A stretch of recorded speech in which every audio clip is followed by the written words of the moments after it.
Greetings and welcome to our Trippy Food Memorial Day special. We are in Chiriaco Summit, California, which is in the desert somewhere between Los Angeles and Phoenix. And we are here at the George S. Patton Memorial Museum. Now, George Patton was a patriot. He served in 3 different wars and was actually killed, not necessarily in action, but while he was in the service in 1945 in a car accident. But his whole life was dedicated to serving his country. So we're going to go in and we're going to check out the museum, see what that's all about. Okay, right now we're inside the lobby of the Patton Museum, and I'm speaking with whom? Margaret Chiriaco Summit. Margaret, and you have the name of the town in your name. Yes, I do. Or does the town have your name? I think the town, no, it's my father's name. So how did the Patton Museum come to be? Well, briefly, of course, the Desert Training Center was here, just a mile and a half from where the museum is, was the actual border of it. And in 1985, there was renewed interest, renewed patriotism in America.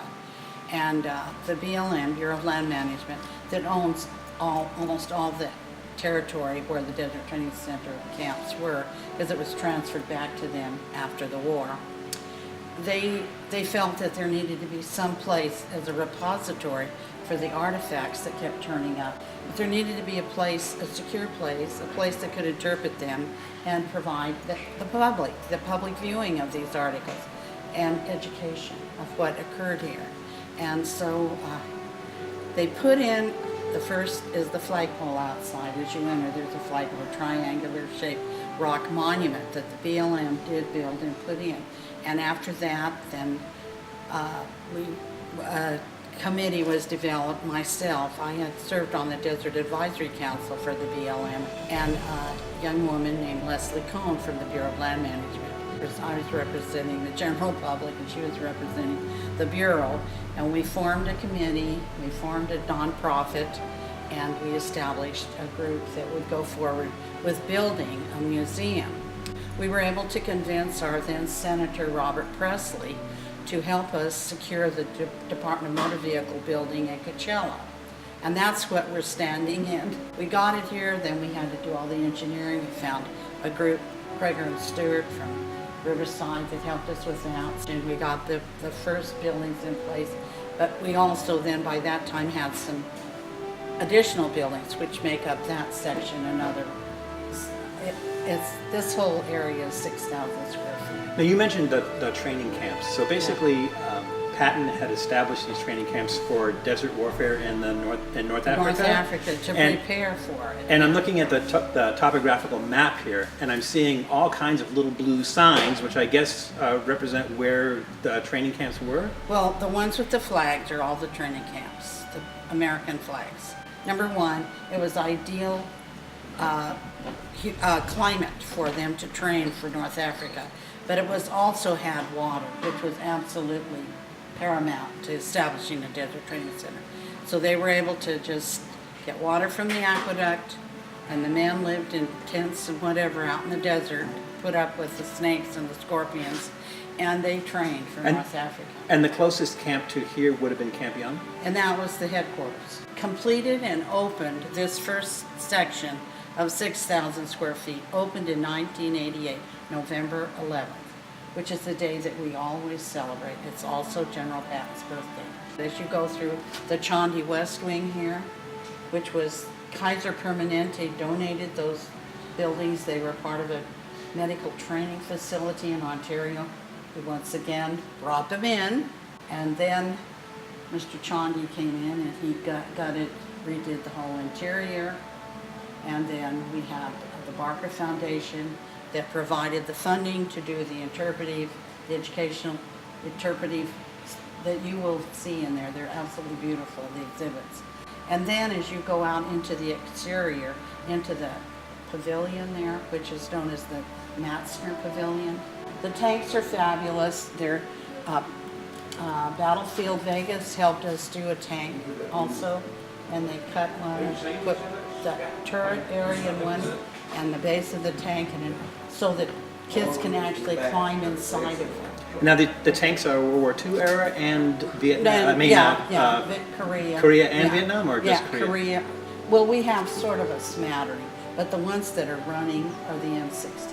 we're privileged to once in a while be able to crank them up and hear them roar. Drive one into town. Oh yeah, we drive them Go get all a the date time, shake. all the time to get a date shake. Alright, so these labels right here behind us, they talk about Patton's, some of his famous quotes that he's well known for. So a lot of people, they've heard some of them that are behind us. He had very salty language, didn't he? Yeah, a lot of the quotes we want to use, we couldn't use because of the language. So we just highlighted a few of them back here. There's a very small amount of them. We also have a book that we got the quotes from, Patton's Principles and his 1-minute messages. So this section is about his early life. Yes. And he started out in the armed forces very early, right? Like right out of high school? Or? Yes, right out of... Or he went to academy, right? Yes, he went to West Point, and that's when he joined the Army. But as a young boy, he was inspired by a lot of his family members. He had grandparents, aunts, uncles. Some of them were in the Confederate Army, so that was a great inspiration to him.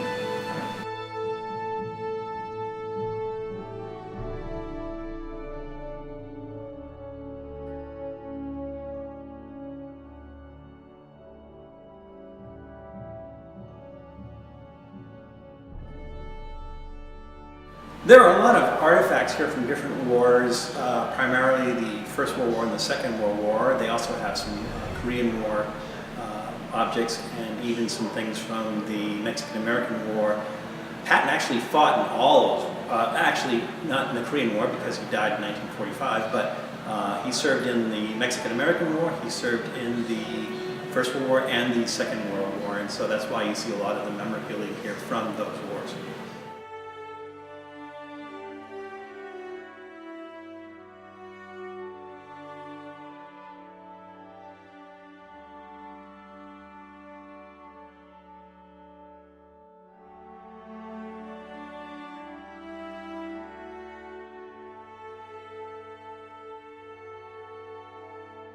Behind me is the Uso Campus Theater, and basically it's set up like a USO would have been at Camp Young. There's a video that's constantly being shown that talks about the war effort, and there's a Rockola jukebox in the corner that was actually at Camp Young. Places like Kasserine Pass.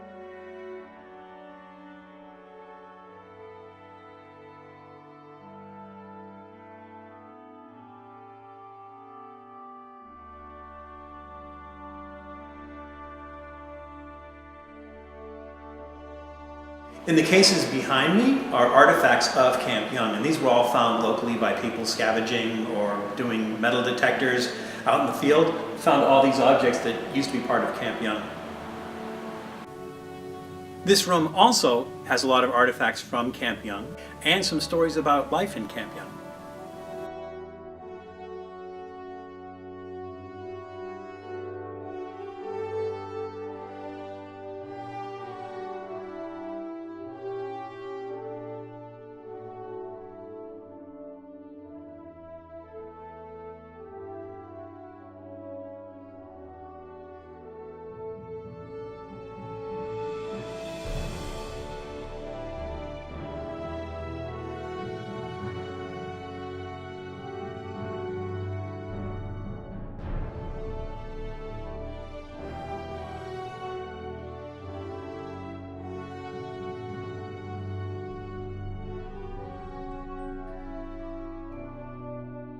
Over here they have a wax likeness of old Blood and Guts himself.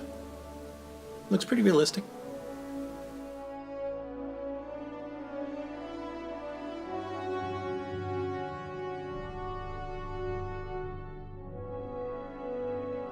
After Patton's death in 1945, they had to decide where they were going to bring the body. They were considering bringing it back to the United States, but his last wish was to be buried with his men, and so he's currently buried in Luxembourg.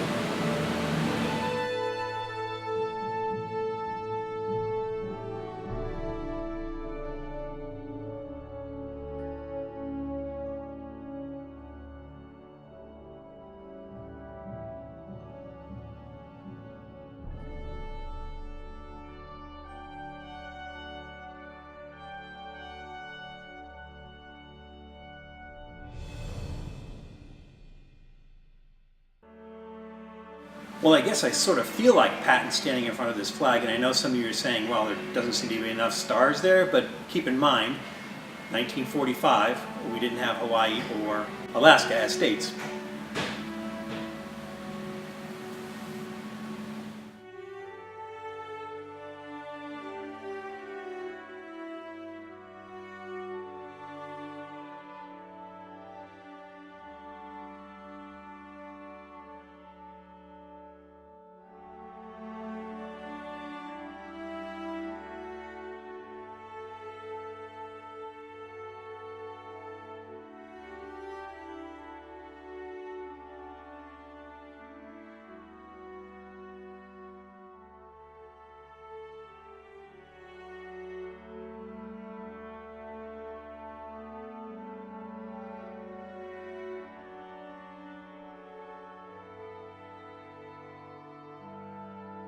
Okay, so this back here behind us is our tank yard.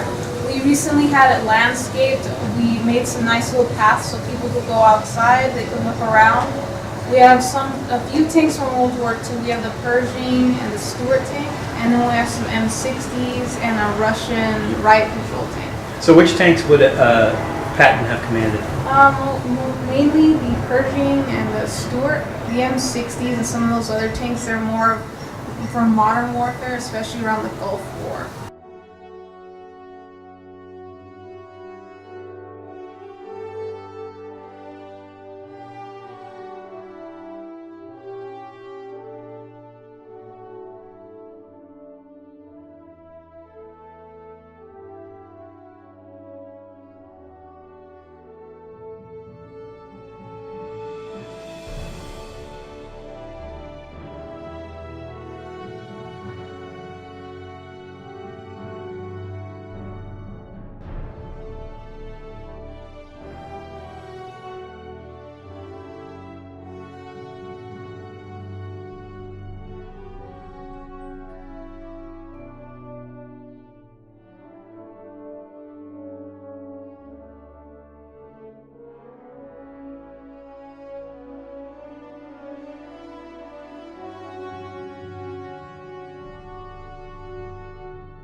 And then next we're going to go into the pavilion. What are we going to see in there?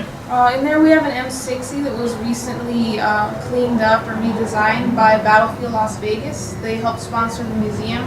So they basically repainted it, took the turret off so our guests can go inside the tank and see what it was like to actually sit inside of a tank like that. Well, we're definitely going to do that. It's not loaded, right? No, it's not loaded. Okay, great. Thanks, Sam. You're welcome. Okay, so behind me is the turret of the M60 tank, and the bottom of the tank is over here on this side, but we're going to actually go in, sit in it, and see what it's like to sit in a tank. Okay, so now I get to play tank commander, and I'm sitting in, I guess, what would have been the commander's seat. There's another seat down here, which is right next to the gun, and it looks like controls there. So I don't know that, I'm not sure if this turns the turret, or this actually directs the tank. There's a couple of small windows up here, but it doesn't look like anything you can see out of. And there's a hole in the top, but I'm not sure if that's so you can stick a gun through that, or actually you use that to maneuver and to say which way to go. But the gun is right here. The end of the gun is right here. And so you would just take the shells from over here, you would load them into the gun, and then fire the gun off probably from down there. And I imagine it would be very loud in here, and I imagine it would be very, you'd have the smell of smoke and everything inside here with a lot of action. So it's kind of cramped quarters, but you know, it's not a joyride. You're in here for war maneuvers, so you know, you can't really expect total comfort. Obviously these two holes cut in the side on either side here, where it just cuts so that you could actually see in, but it looks like there's 4 seats in here. There's the one down here, there's a separate one over here, one at the top over my head, and then one right here. So it's possible that somebody would have been sitting there and with their head up at the top of the hatch looking out. The Patton Museum is a must-see not only because it gives you a historical idea of what Patton's life was like, but also life in Camp Young and life in the Army and what it was like to support major wars. So it's a testament to General Patton, but it is also a testament and a memorial to all those who served. So have a safe and happy Memorial Day, and we'll see you soon. Thanks for checking out Trippy Food. If you enjoyed watching that video half as much as I did making it, well then I enjoyed it twice as much as you did. And if that's the case, you'll probably like this video right here. And if not, check out this video right here. That one's a little bit different. Either way, leave a comment down below. And be sure to subscribe by clicking on the Trippy Food icon right here. Glad you could make it, and we hope to see you again soon.